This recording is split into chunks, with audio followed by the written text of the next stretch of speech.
In fact, that's probably the worst taste in my mouth from the entire game was our tackling. It's like a drinking IPA. It's a real bad taste in my mouth.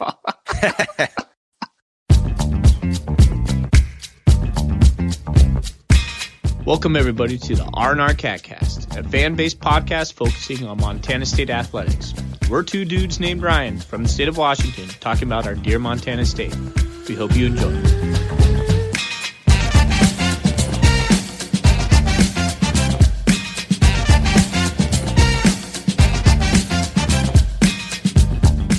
Welcome back, Bobcat fans. Texas Tech is in the rear view. 2019 Gold Rush is upon us.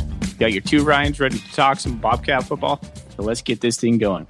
How you doing tonight, Thorny? You know, I'm not bad. It was a Labor Day, had the day off from work, did a bunch of much-needed housework. Pretty good day. How about you? It was great over here. We did a lot of yard work, cut the yard. Wife planted some new plants. It's looking good. Yeah, I've seen your pictures. You're going full dad mode on that lawn. I like it. I love taking care of my lawn, man. It's meticulous. Do you mow in like zigzags with a pattern? Oh, yeah. I have ever since I was in high school, man.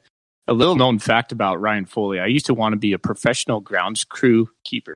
I wanted to work at a Major League Baseball stadium and do all the designs in the field with the mowers. I love it. It didn't work out for me with the education route, and I'm pretty glad I did. I'm so the opposite. I just want to like mow as fast as humanly possible, get out of the way, and not even think about it. I hate mowing. Well, there's a difference between you and me right there. I'm not a good dad, I guess. There you go. So tonight's show, we're looking at Cats lose in Lubbock. We're doing a little SEMO preview. We have a special guest, Tom Davis from SEMOBall.com. He was kind enough to join us last night, and we recorded a brief interview with him that we'll play in this podcast. We're going to take a look at some of our bold predictions that we had last week. We'll talk some bold predictions this coming week and play some buy or sell on the back end. But first, what are we drinking tonight, Thorny? Tonight I have the Rocky Mountain Kolsch from Upslope Brewing Company in Boulder, Colorado. I like Kolsch quite a bit, especially in the summer. It's a pretty darn good one. I actually got it in Montana when I was trying to figure out other Montana beers. The guy recommended I try this. I grabbed it. I didn't realize it wasn't a Montana beer. I thought we were having a discussion about Montana beer guy. He led me astray, but it's delicious, so I guess it's all right. I love their Citra Pale Ale. Again, I get it in Montana. I don't see it over here in Spokane, but Upslope does pretty good stuff. That's right. You've had one on the podcast, I believe. Yeah, that does ring true. Let's see. So I have a Fremont Summer American Pale Ale from Fremont Brewery in Seattle. Thorny, I thought I might read you the little sentence they have on here because it's pretty good. It said, "Summer ale tastes like tangerine flowers in a glass. Endless days brewed into the nectar of barley and hops." There you go. Well, all right. That sounds delightful.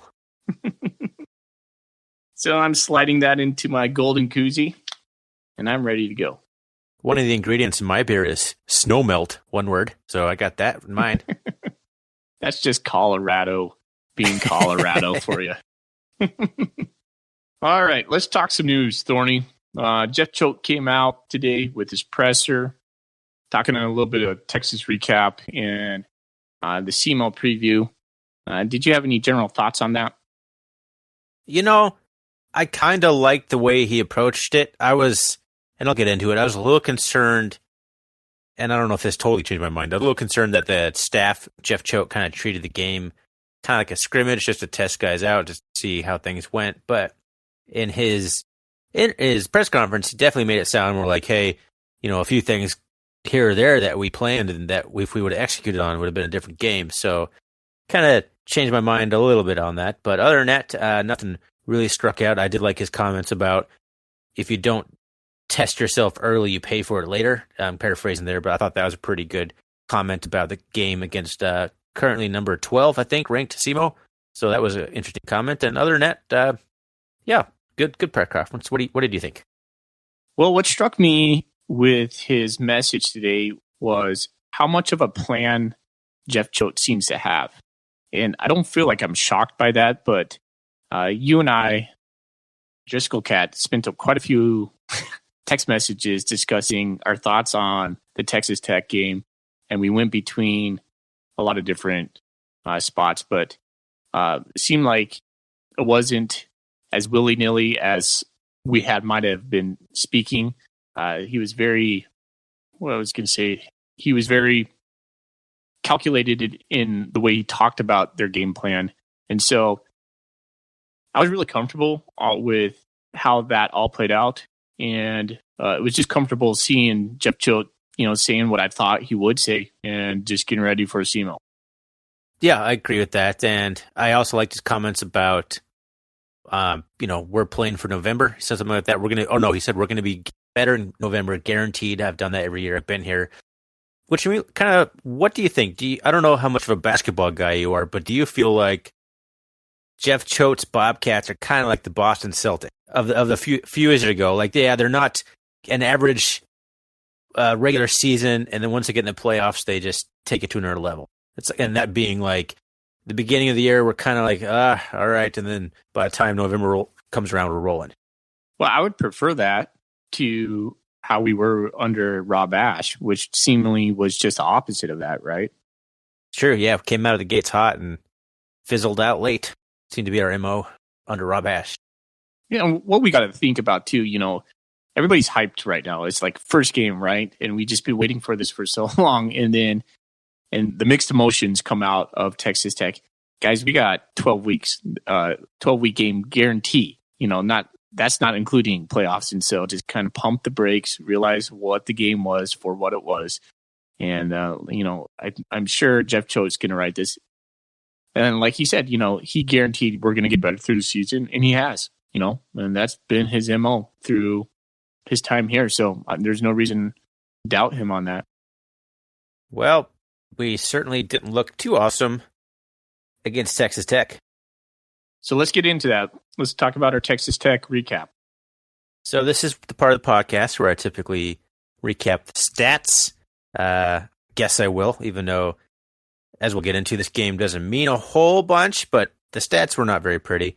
We had 8 first downs, a theme under Jeff Choate's Troy Anderson offense last year. Lack of first downs really amplified against a team like Texas Tech. They had 35 first downs. I mean, that's a beatdown if that's a score, 35-8. Jeez. All right. So they had 691 total yards, 436 passing yards, 7.9 yards per pass, 6.4 yards per rush for 255 more rushing yards. We won the turnover battle, so that was neat. We only had 289 yards, but we had 162 through the air and only 127 on the ground. We were pretty much stuffed both sides of the ball. There's the stats. Not very pretty. The one stat that jumped out to me that was really interesting was time of possession. They were pretty much equal. We had 29 minutes and change, and they were just under 31. Yeah. So they were scoring fast, and we weren't.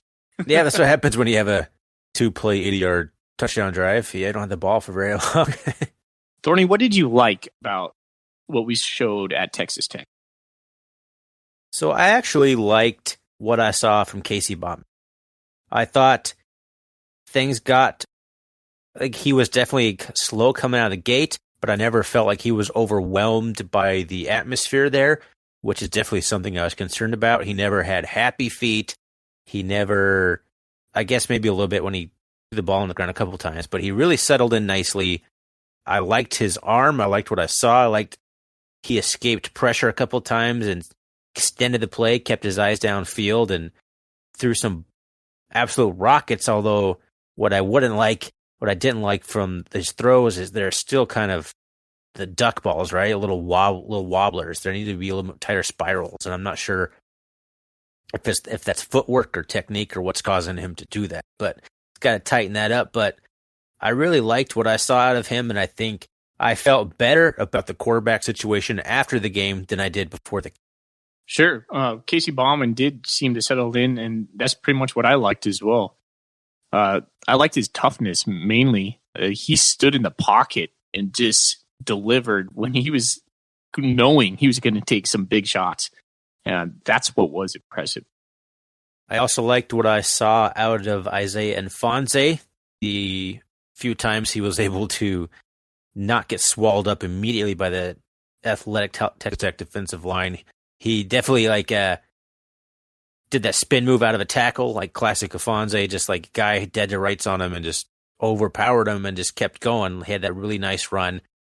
Overall, his stats weren't great, but he looked fast, he looked strong compared to last year, and I think FCS defenses are definitely going to have a handful with the 2019 version of Isaiah Nfonse. That was the other thing I really liked. And I guess the third thing would be, I really liked what I saw of our young guys, just across the board. I liked what I saw of Demarius Hosey.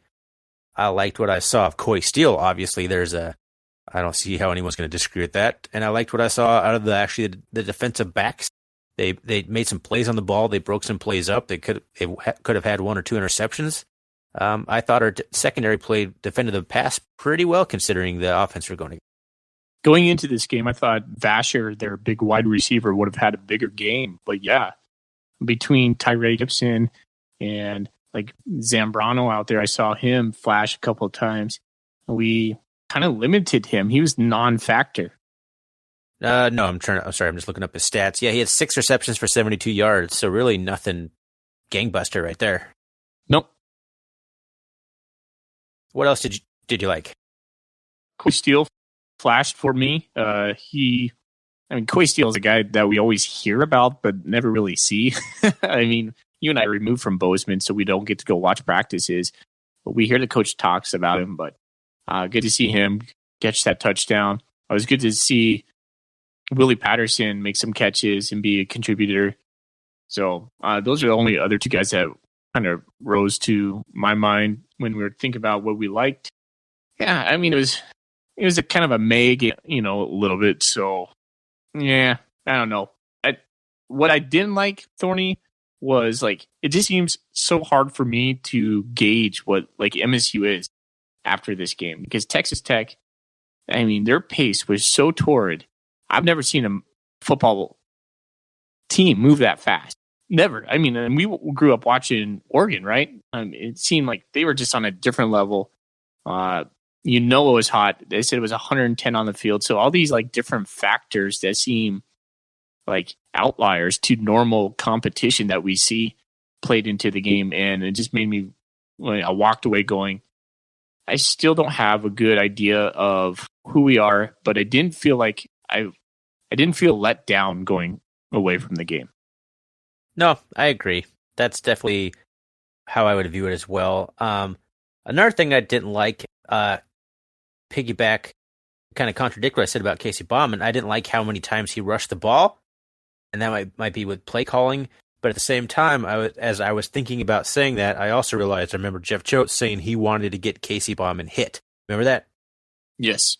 So I'm wondering if part of that, having him rush the ball so much, was just to kind of get some hits on him, just to settle him down. Like, all right, I'm getting hit by these big 12 dudes on defense, and I'm popping right back up.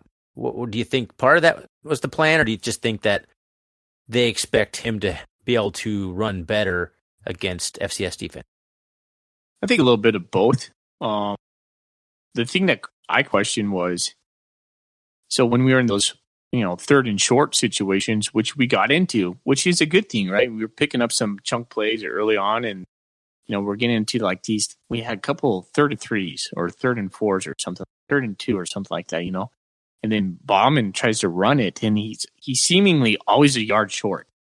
Man, that's the time when we put Troy in there and just let Troy do his thing, right? And so, that kind of led me back to what Jeff Choate said in the presser at the very end of it. He's like, why would we put anything out there that we're going to do? We knew what this game meant to us, and, we're essentially trying to be smart on this. So, this week is going to be a totally different animal. And, so, yeah, I mean, those 3rd and short, Casey Bauman running the ball, not being able to pick it up for the most part, man, that was frustrating for sure. Because if we could have extended some of those drives, who knows what that score might have been. I'm not saying we would have won, but we definitely had some momentum at times that were stopped when we had those third and shorts and didn't convert. Well, for sure. We definitely flashed at times and had plenty of chances to keep this game within striking distance, at least going into halftime. I don't know how the second half would have played out, but we definitely had our opportunities and just couldn't quite make the play offensively. But those are plays I think will come as the offense gels more and Bauman gets more experience under. Yeah, it's only going to get better, man. He's going to do fine things for us as a Bobcat. Can we talk about the tackle? Or the lack thereof. Lack thereof. I knew we were going to have our hands full, but I did not expect their guys to just run right through us like butter like that. Why do you think that was? I don't know. I really don't know. I don't know if that's just a product of having a new defense coordinator, still like learning where to be. I don't know if that's a product of not doing a lot of tackling drills. That's just kind of college football now. You're just not hitting each other in practice as much as you do. But Texas Tech didn't seem to have any problem tackling us. I don't know if we broke any tackles outside of the one I remember is Isaiah and Fonzie breaking that one tackle and taking another 20 yards downfield. But other than that, they bottle us up. So I don't know if it's just they were that superior athletically, but guys like Brandon Conkle and Jacque Allen, who I think will get looks in the NFL, I mean, just nobody could. It was just arm tackles, and nobody could just take a guy to the ground. Like they made the first guy miss almost every single time. It's too small of a sample yet. I'm going to wait and see before I put any kind of thought behind that. Oh, for sure. I'm not saying it's like a problem for the season so far, but if you're talking about things you didn't like from Texas Tech game, you have to bring up the tackling. Yeah, good point. I did not like it. I hated it. In fact, that's probably the worst taste in my mouth from the entire game was our tackling. It's like a drink an IPA. It's a real bad taste in my mouth. Oh man. Oh. You take that back. No. Okay. Well, it's Texas Tech, man. Came and went. It was fun watching it. I'm glad it's done. I'm ready to move on. How about you? Me too. The last thing, what were your thoughts on? I would need to get this. We have to kind of get to this. What did you think of Troy Anderson at Sam? His performance. I didn't really notice Troy at Sam. I was keying in on him a little bit, and they were moving so fast that he was just reacting a lot of time. Our defense looked like they were reacting. They weren't dictating their terms. They were reacting to what was happening on offense. So, yeah, Troy had a fine game. I didn't see him like track anybody down that I didn't think he could it's just I didn't think really one way or the other on Troy. How about you? Was he the one that got the roughing the passer penalty? Was that a roughing the passer? I was watching it at a sports bar with no sound. So I was trying to follow the thing. Somebody took Bowman down to the ground, like drove him to the ground. Yeah, I don't remember that one. But I did remember one play where specifically I saw what I hope we're going to see out of him a lot this year is they like had a pass out to the flat. The running back was all alone, and Troy closed on him really fast. Like the guy was able to get the first down, but Troy really closed on him, hit him, and knocked him out of bounds. I don't know if you remember that play, but that was the one play where I saw like, oh, there's Troy Anderson making some speed. Those are the plays I expected. But other than that, didn't notice him. I mean, the guy probably noticed more than anyone on defense was like, yeah, I can't even really think of like who just jumps out of my mind right now. Everyone is kind of just swallowed up by Texas Tech rapid pace offense, and everyone was just dead tired by the third quarter. Yeah. Well, if we're talking Troy, the Troy play that stands out to me is the bomb we missed to him that would have tied the game at 14-14 if we would have hit it. So nope, and he had his step, and if he's catching that, he's not going to get caught. So I was like, oh man, I was just when you missed that throw, but like those throws will come. That's going to come. Yep. All right. Anything else you want to talk about with Texas Tech? No, let's put it in the file folder and let's move on to SEMO. I agree. Speaking of SEMO, Southeastern Missouri State Redhawks. You had a chance to watch their victory over Southern Illinois, at least a quarter or two. I'm not sure you got to watch, but you seem to come away impressed by their size. Can you talk about what you saw? Yeah, two things stuck out to me when I was looking at SEMO. One being the size and athleticism I saw on defense. They just had some big dudes that could move, and I think they're going to really match up well. And then the second thing I thought that stood out was their quarterback, Daniel Santa Catarina. He seemed a little bit like Jordan Johnson from the old Grizzly teams that we play, and he just never lost to us. He just was really quick on his feet, but could pass the ball, would step up into the pocket when, max coverages, blanketing everybody. So he would just run and he just made plays. He was just a gamer. I was like, all right, man. I don't know why Jordan Johnson flashed in my head when I saw him, but that's who I was thinking of. And so when I was watching that game, I'm a little bit more concerned now than I was. They were no slouches. They didn't look, their secondary didn't look all that great, but their linebacker core, of course, with Jake Holland there being the Buck Buchanan winner, they're fast and they're aggressive. Well, I'm excited to see how our defensive line handles a talented team and one that is returning, they lost 4 of their starters from their last year's offensive line. So that should be one of the key matchups, is how can our highly touted yet still, unproven defensive line handle their fresh offensive line, their new offensive line. Yeah, for sure. All right. Well, thanks for the recap of what you saw there fully, but we're going to try something different this year. What we have done is we reached out to Tom Davis, who is the regional sports editor for SEMOBall.com, which I believe covers all sorts of sports, anywhere from like high school all the way to collegiate athletics in southeastern Missouri. But they also cover the SEMO Red Hawks. And we reached out to him, and we got a little interview with him yesterday, and it was we got a chance to ask him some really good questions about SEMO, the team, and he's pretty excited about being able to come up to the Gold Rush game to cover the game. So he's excited to come up. And I think what we'll do now is play that for you, because honestly, he's going to give us a better preview of the team than we could possibly ever do on our own. So it was exciting to get someone in to talk about an opponent. And why don't we play that audio for you now? Enjoy.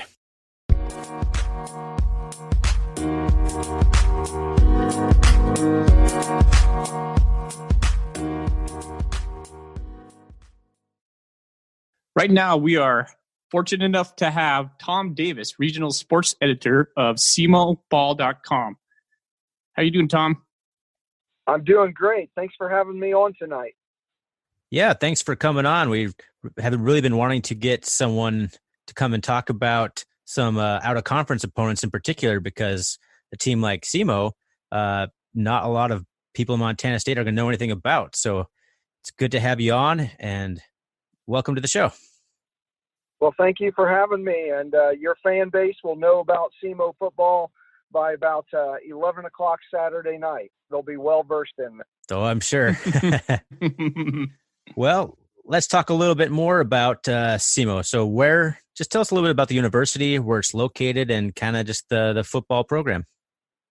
Well, Southeast Missouri State University is in Cape Girardeau, Missouri, which is about 2 hours straight down the Mississippi River from St. Louis. So we sit right on the Mississippi River, and it's about a 12,000 student university, public university. It's in the Ohio Valley Conference, which was really prominent in basketball during the NCAA tournament last year, with Murray State and Belmont both making the NCAA tournament. Sure. But in football, Jacksonville State has won 5 consecutive conference championships. That's a university down in Alabama. So they've kind of been dominant.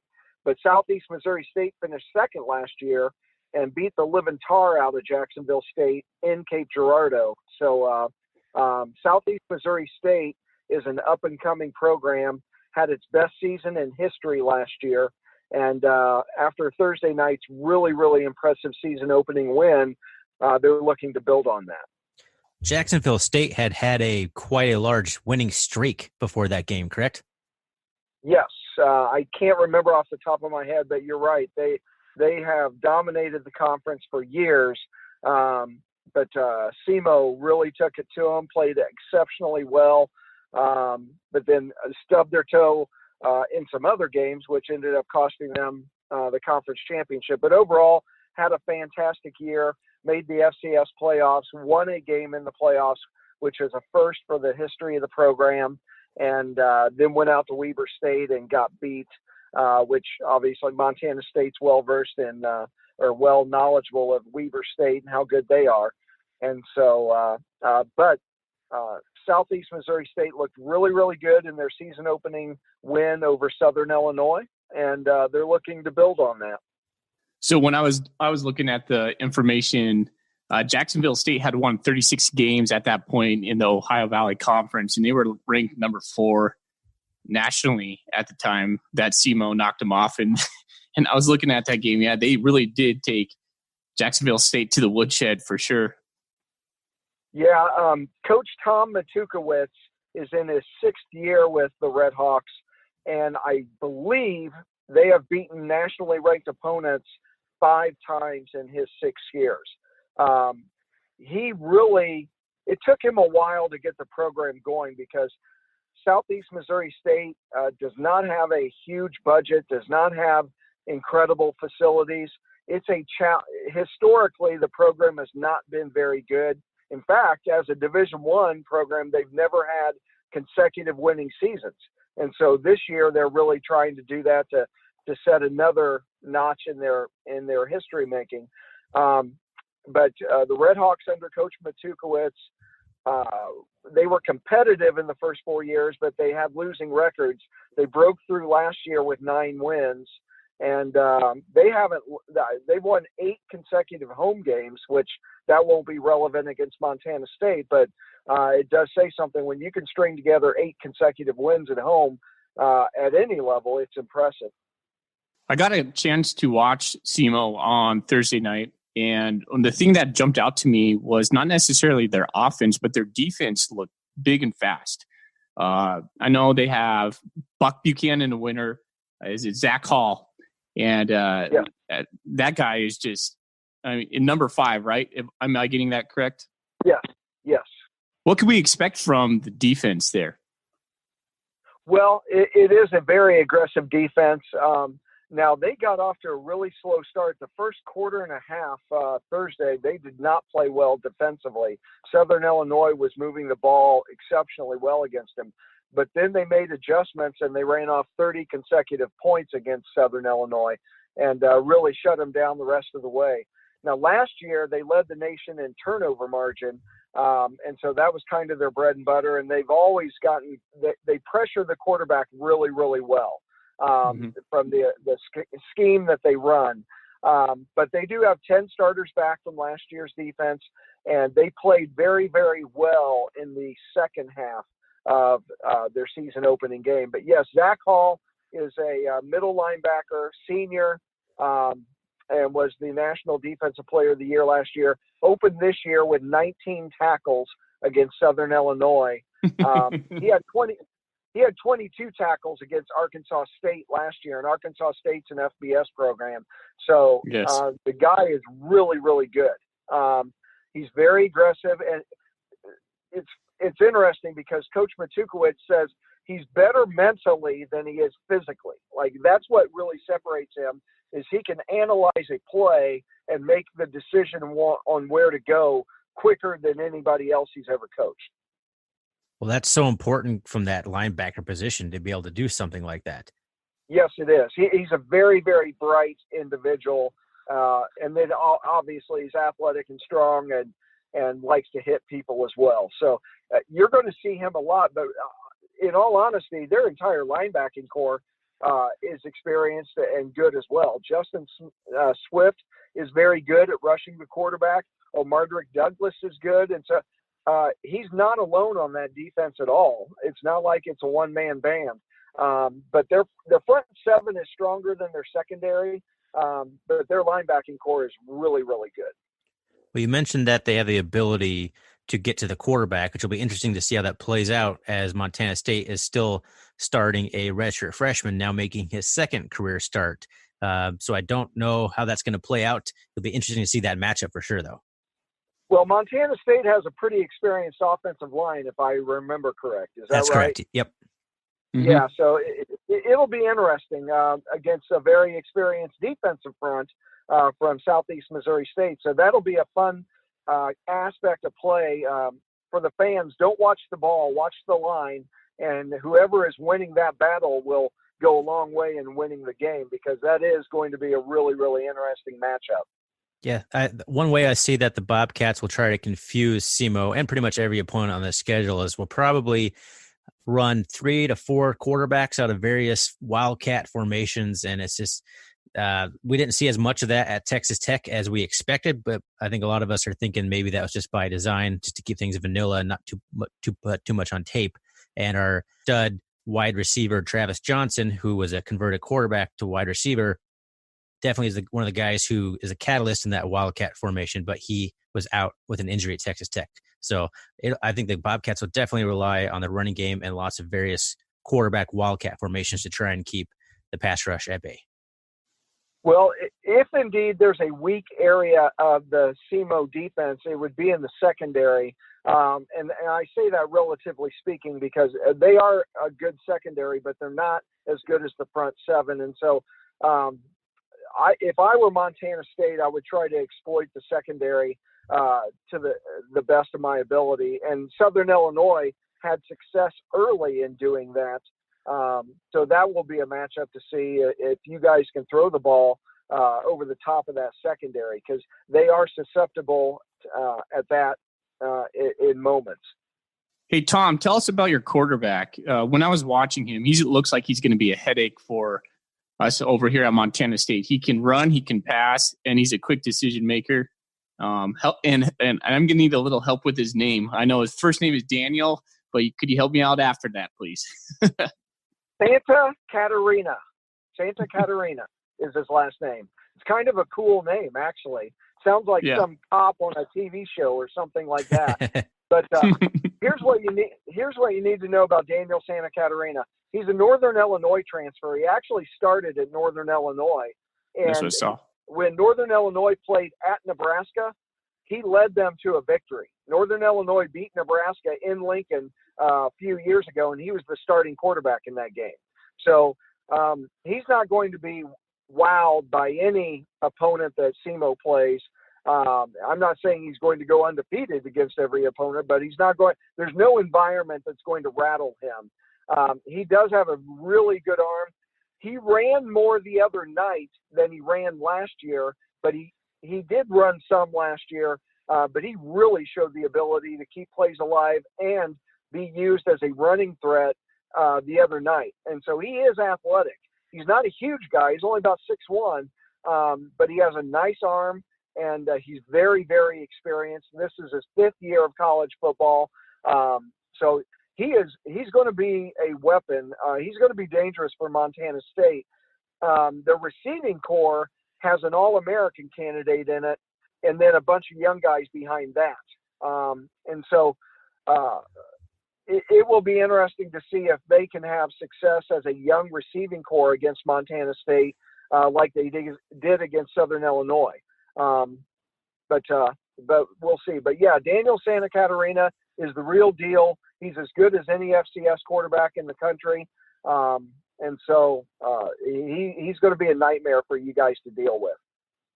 Well, we'll definitely put his nerves to the test, because Gold Rush is definitely the biggest environment that we have as a fan base all year. Just everyone wears gold throughout the stadium. It's a sellout. Usually it's kind of the annual tradition we've been going for, well, what would you say, Foley, about 10 years now? Yeah, that's about right. It's night game. There's probably going to be about 20,000 people there. First home game of the season. So it's going to be the crowd is just electric during the game. It's my personal favorite game that we have. It's the best one outside of Cat Grizz every year, no matter who the opponent is. Cool. I'm looking forward to watching it then. Yeah, that'll be fun for you to be there. So another question I have. So SEMO is replacing I'm sorry, is it Marquise Murray? Was that his name, Marquise Murray? Terry. Marquise Terry. Terry. Was the Ohio Valley Conference Offensive Player of the Year. And that was one of my keys to watch the other night was the running game. because obviously when you lose an All-American running back, you're going to be impacted. But they had they ran 3 guys and they ran them equally. I think one had 16 carries, another one had 13, and another had 12. But 2 of those guys were experienced from last year. So it wasn't, I mean, they had a little bit bigger role the other night than they did last year, but it wasn't like they didn't play last year. And so they ran the ball really, really well. But, having said that, Montana State's defense is expected to be better than Southern Illinois. But those 3 guys really ran the ball well. They ran physical. There were times that they ran through tackles. They ran over people. And so that's a trait of SEMO football is they practice physical and then they play physical. So they're little running backs, but they're thick. And so they will punish you when you try to tackle them. So I'm not overly concerned with the run game based on their ability. If indeed SEMO has a problem running the football, it'll be due to the inexperience of their offensive line.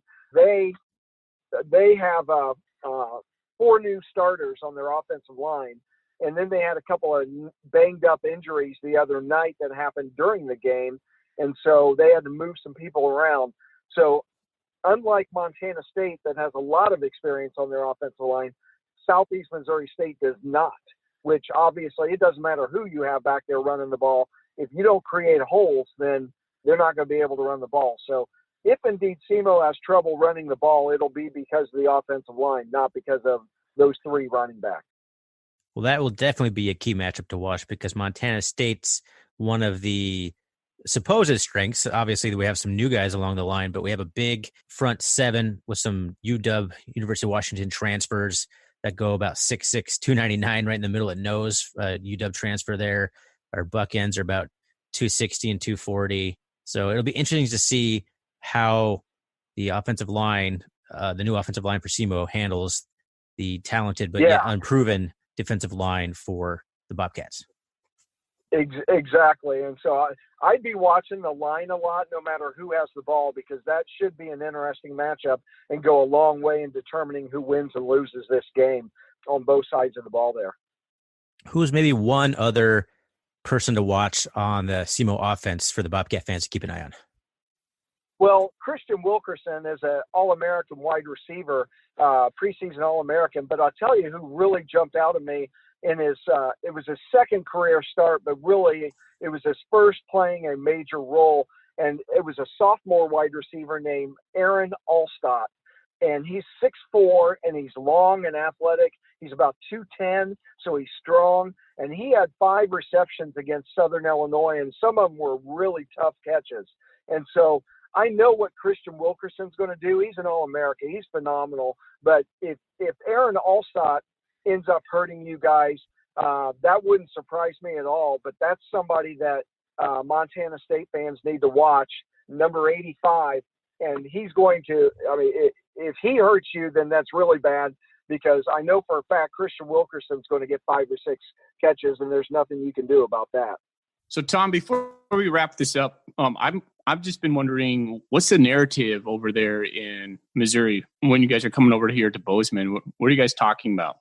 Well, it's a chance to play a really good program as another measuring stick because, like I said earlier, SEMO has never strung together consecutive winning seasons in the history of its division or in its Division I history, which dates back to 1990. And so everybody is curious, is this team for real? Is this program for real?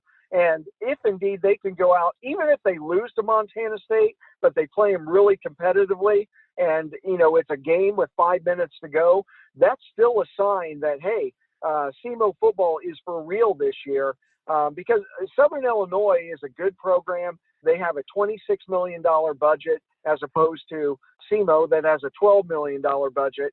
And so, but they only won 2 games last year. And so people are still a little bit like, well, we want to see how you do against somebody really, really good.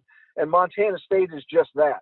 If SEMO can go out to Bozeman and play you guys competitively, even if they lose, that's a sign that, hey, this team is for real. Now, if they win, then it's really, really everybody's going to be going gaga over that. Well, I think if we win, it's going to be huge for us as well, because what I saw and what your record was last year and what you guys have been doing this last season is no joke. 9-4 is phenomenal. Oh, and right. You're yeah, right. It's going to be a showdown in Bozeman for sure. And I was telling Thorny before we got on here, only game I think that could rival this in our Gold Rush games was our South Dakota State game a couple of years ago, when South Dakota State, I believe, was third in the nation when we played them here in Bozeman. We ended up losing that game as a nail biter. But man, I love when we have these top level games for Gold Rush. The atmosphere is just going to be wild. Man, I'm just really looking forward to it. I mean, I had nothing to base anything on when I watched them on Thursday night, but what I saw was really impressive. Yeah, I think they are the real deal, but you know how fans are. They're kind of skeptical until you really face a real measuring stick, and Montana State is that, and especially flying all the way out there and that sort of thing. So you're right. I think it'll be one hell of a great game. I really do. I don't think it'll be a blowout one way or the other. And so the fans are going to get their money's worth. And if the atmosphere is as crazy and wild as you guys say it is, which I'm sure it is, that'll just be an awesome night to be a part of. Well, for sure. I'm excited for you to come out just to take in the game, check out Bozeman as a city, and I think you're going to really have a good time. Whether win or lose, the game should be a good game. Yeah, it should. But I get paid whether they win or lose. So as long as I get paid, that's what matters. So. Nice. Nothing wrong with that.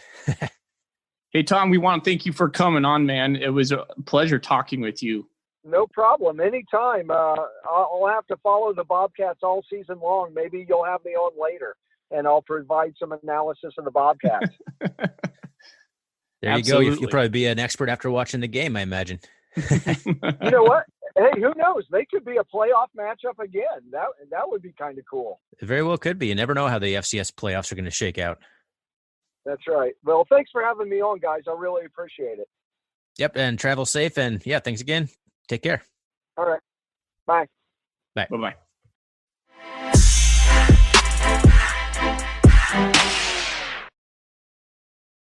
All right. Well, that was our discussion with Tom Davis of SEMOBall.com. You can find him on Twitter at SEMOBallTom. That is his handle. It was a fun interview, and it was exciting to have him on. What did you think of that interview? I was excited to hear some guy who was excited about SEMO Ball, which he really was. He was genuinely he's excited. He's really excited about the team, and I think he's excited to come up to Bozeman. It was interesting. He didn't know it was going to be the Gold Rush game, so when we were telling him about that, he seemed pretty excited to come up to that big atmosphere like that. All right. Well, it's time to move on to some of our traditional things that we do at the very end of our podcast. Let's start with the Golden Koozie Award. What do you think about that, Thorny? Well, that's not traditional. This will be our first time reading a question that was submitted to hopefully win a Golden Koozie, and we did have a winner from Troy. I apologize in advance.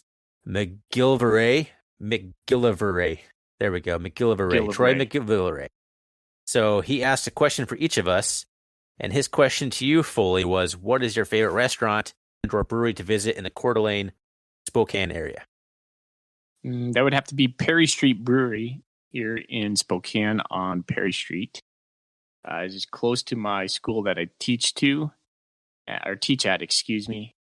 The head brewer, it was a brewer at Big Sky Brewery in Missoula. So their beer is not like theirs, but it's a good to go. So I'm gonna say Perry Street. Is that where you do a lot of the show notes for this show? That is true. On Sunday nights, I go there quite often and get my growler filled and do some research for our show. Not a bad environment to do some research. Not at all. It's great. Okay, and Troy's question to me was, what is my favorite dark beer right now? And I had to think about that. I haven't purchased anything in the last couple of years that really blew my socks off since I moved out to Washington, but the one that I keep coming back to, and I'm going to have to answer that, is the Iron Horse Irish Death, which is a Scotch ale from Iron Horse, which I believe is in Ellensburg, Washington. and they make a pretty good one, and it's pretty much available anywhere. You can get it at Costco over here, and it's a really good, and it pretty much rivals Cold Smoke to me. So it's definitely probably my favorite Scotch I've had outside of Montana. Nice. Those are the questions. Good job. Good job. Thanks for emailing us, Troy. We will be reaching out to you to get your information to send you the first ever Golden Koozie. Congratulations. Nice job, Troy. Thanks. All right, Thorny, let's move on to a little buy or sell. Or do you want to hit bold predictions? Completely your call. Let's do bold predictions. All right. Let's revisit our bold predictions from last week. That's right. Yeah, we haven't done that yet. All right, Thorny, your bold prediction from last week for Texas Tech was we would rush for 200 yards. 127. Didn't quite get, not real close. Doesn't help that we ran Casey Bauman 10 times for 13 yards. Right. He also had a second prediction of Bowman would throw more TDs than picks. And that one was correct. And that was a little surprising to me. So nice job, Bauman. All right, Foley. My first bold prediction was we would have a passing touchdown, which was correct. He only had one, but sufficed my prediction there. And the last one I had was we would score greater than 21 points. Sadly, we did not. So both of our bold predictions about Casey Bauman came true, and everything else was garbage. All right, Thorny, let's do a bold prediction going into SEMO. Why don't you start? I think we win this by 2 scores. Do you have another one? They said a bold prediction. A bold prediction. Yes, I gave you one. A bold prediction. Good point. Good point. Well, I have 2, so I'm going to read both of them. Okay. My first one is we'll go into a half down, but we come out winning. And then my second one is CB throws 3. CB. I like it. And yeah, I think that's in the realm of possibilities. Why not? Yeah. I think my first one is going to be spot on, though. I think we're going to have a slow first half, and then we're going to come out guns blazing second half. So classic Bobcat, classic Gold Rush game right there. For some reason, I'm feeling the opposite right now. My mood is the defense is going to be irritated from their game in Texas Tech. They're going to come out against an offensive line that's not ready for the physicality that they're going to bring. And I think we're just going to come out of the gates and take it to them right off the bat and never look back. I hope you're right. All right, let's play a little bit of buy or sell. How about that? And then we'll wrap it up. Sound good? All right, buy or sell, Thorny. You're on the hot seat. Gold Rush is the best atmosphere for MSU football games. Outside of Cat Grizz yet? Nope. I'm then putting I'm selling Cat Grizz it then. in there. You're selling that? Yeah, Cat Grizz is better. Alrighty. Buy or sell night games. Buy. Love it. I love night games. I know it sucks for people traveling away from the game, but how awesome are night games? I love night games. So something about the way the lights hit the field, and I don't know. I just love it. All right. Last one I have. Buy or sell the chance to play U of M during Gold Rush. Sell. Why? Because Gold Rush is our best game outside of the Cat Grizz, so we need something else. Like that would take away our non-Cat Grizz awesome atmosphere that we're able to cultivate the last 10, 12 years, however long it's been going. Fair enough. Thorny, you're off the hot seat, buddy. Whew. Beer time. All right. Fully. Buy or sell. Gold Rush has the best atmosphere for MSU football games. I'm totally buying that. Gold Rush is my favorite game of the season, including Cat Grizz. I think, and here's why. Cat Grizz gives me too much anxiety. I can't handle it. Like it just if I knew we were going to win, I would still be anxious about the game. And so I love Gold Rush. It's a fun atmosphere. It's prime time for Montana State football. So I'm buying Gold Rush. Night games, I love night games. That's an easy buy for me. Reminds me of back when I went to CMR. I love Friday night football. I love night games. I love the lights. I love the energy it brings. MSU should do 3 night games this season easily. And then last one, the chance to play U of M during Gold Rush, I'd buy that as well. There's a certain thing about playing the Grizz at the last game of the regular season. Why not switch it up? Play it in the middle, play it in the front. I think having them at Gold Rush would be an advantage to us. And just think about that. If we played U of M right away, how different the feeling of the season would go, right? So we don't have this huge game looming at the end of November that could be for the whole marbles. I think that's kind of like why people like it, but I think that's the thing that I don't like about it. It just feels too big. That's why it's so big, though. Like, that's part of the allure. Is like, this is huge. It's I know. oftentimes for the playoffs. I'm not going to be. Not many people are going to agree with me on that, but that's just how I'd play the Grizz at Gold Rush. I'd play him. I don't know if I'd want to play him first game of the season, kind of like how Colorado and Colorado State do. But why not switch it up? Counterpoint: there's going to be a lot of maroon in your Gold Rush. I hadn't thought about that. I mean, we couldn't call it Gold Rush if it was a Cat Grizz game. We just have to call it the Cat Grizz. But a night Cat Grizz game, early season, warm weather, that could be fun. That would be awesome. That I can complete. I'm not saying that we shouldn't have it earlier in the year because I can see the merits of that. But yeah, the Gold Rush wouldn't be gold because there's going to be thousands of Grizz fans there, and they're not wearing anything resembling gold. That's for sure. All right, Thorny, time to wrap this up. Give us some call to action stuff. Call to action? Well, all right. So follow us on Twitter. RRCatcast is the handle there. We're on Facebook under R&R Catcast as well. And really, that's about it. It's our only call to action we have. Give us a follow, give us a like, give us a review, all that good stuff if you enjoy the content. Thanks for joining us, guys. Go Cats. Go Cats.